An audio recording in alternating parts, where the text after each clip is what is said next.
When we first learned that one of our children was transgendered, it was kind of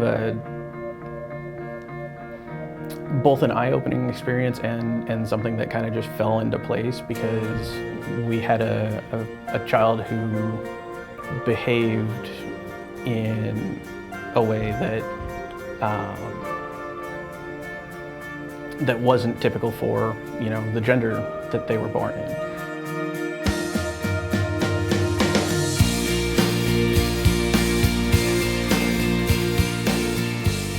My brother was picked on a lot. Both of us were picked on a lot, in all honesty, when we were kids. I was picked on because I stuttered. My brother was picked on for a perception of being gay. Come to find out that when he went to college, he came out, and he was very happy with that decision. He couldn't do that at home, but he could do that when he was around a group of people in college that were similar to him, that made him feel comfortable enough. I was privileged enough that I was the first person in the family that he came out to.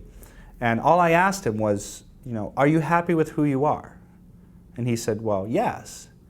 And that was the end of it for me. Gosh, family is interesting.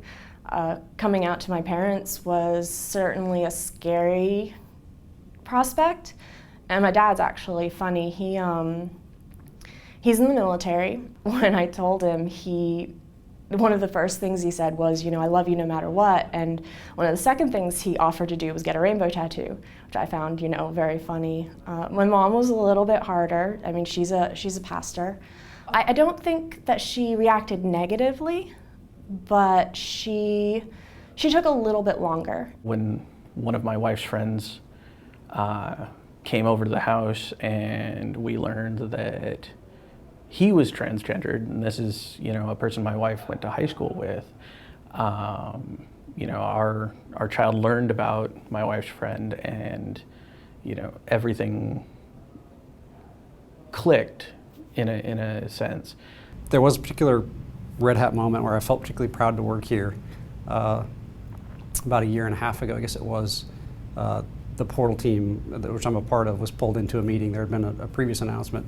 There was a transgender employee that had officially announced her transition from male to female. And I was astounded by how professional and courteous and non-judgmental the whole event was. It was just, this is what's happening. They're supportive in a unique way. You expect people to be supportive by saying, oh yeah, that's great, or making a deal about it, but they're supportive in the way that it's a non-issue. What I want for you to know is that in time, as you get older, you'll find out that you have the power to gravitate towards people who are loving and respectful towards you, people who will respect you and support you in a very positive way. There's people who want to learn about you. And they may not go to your school. They may not live in your neighborhood. They may not live in the same state or the same town or the same country. That's one of the beauties about technology is you can make friends anywhere.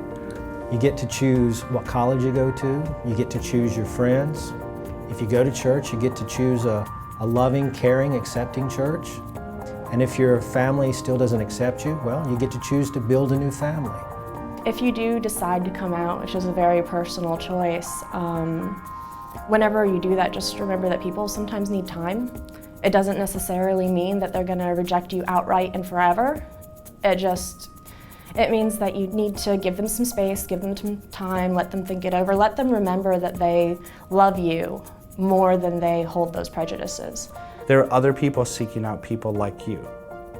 And there are other people that will look at what you're doing and draw strength from that. And then it becomes this wonderfully symbiotic relationship to where we're all helping each other out. And it gets better.